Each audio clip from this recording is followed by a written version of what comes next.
Hello, friends. Today I'd like to approach an important aspect of meditation, which is our attitude. The other day I had an inspiration for a kind of guided meditation or a kind of approach to meditation.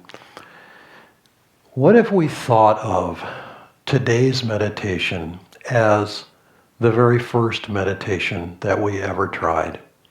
And by that I mean not the challenges that a first-time meditator is likely to face, but rather the enthusiasm that we bring when we're new to something. We're curious, we're hopeful, we're desirous of some immediate tangible result.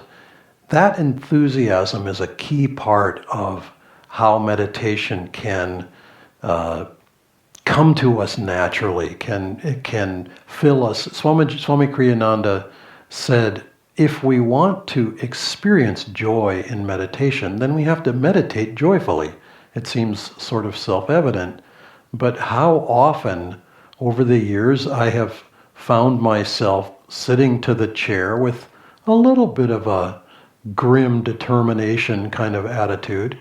And that has a way of basically magnetically pushing away, repelling any kind of joy coming through the experience of the practice of meditation. So having that sort of anticipation, the expectation, positive expectation is very helpful. So think of today as your first meditation.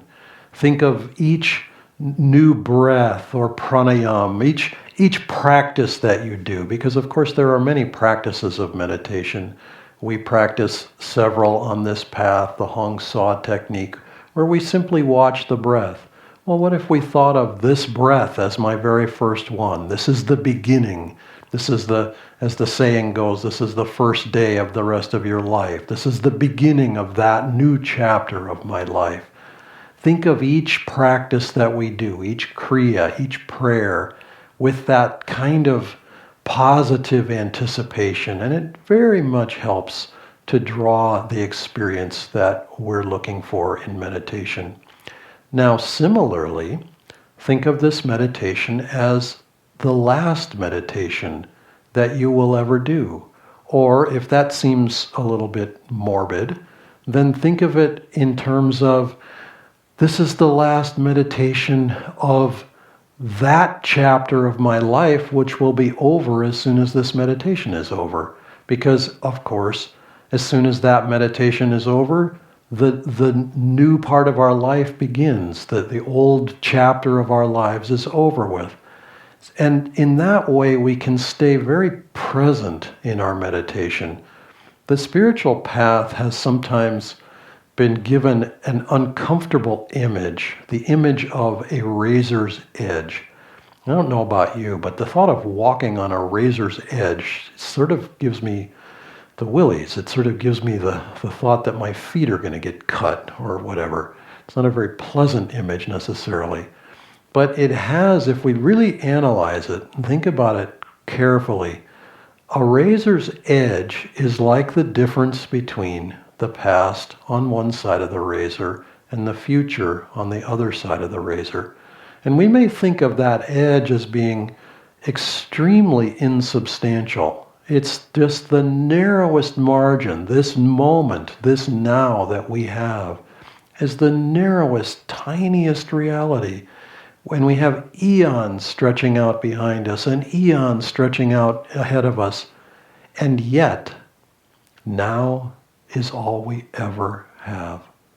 We never have the past. We can recall it, we can dream about it.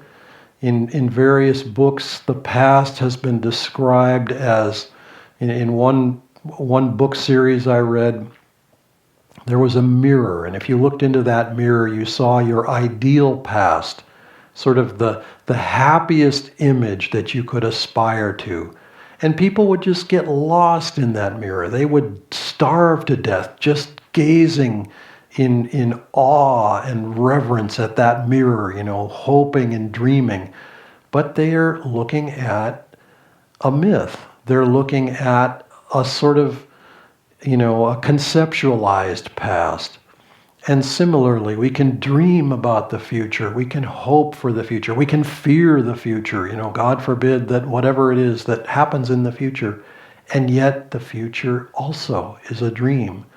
What we have is that edge of now. And if we can use that in our meditation, so think of this meditation as the last meditation. In other words, to say, give it all your heart. Give it all your willingness, your hopeful anticipation, so that when you're finished, you feel like you've offered everything to the divine, to the practice, to whatever part of it is, whatever way you can most draws your heart most energetically upward. Then at the end of that meditation, there is this deep peace that comes, this deep satisfaction that I gave this everything I had, and now it belongs to you, Divine Mother. Now it belongs to you, Lord. Whatever way you look at that. But offer that kind of energy, either the beginning energy or the completing energy, but offer that into each part of the practice, and meditation will be deep and rich and fulfilling. God bless you.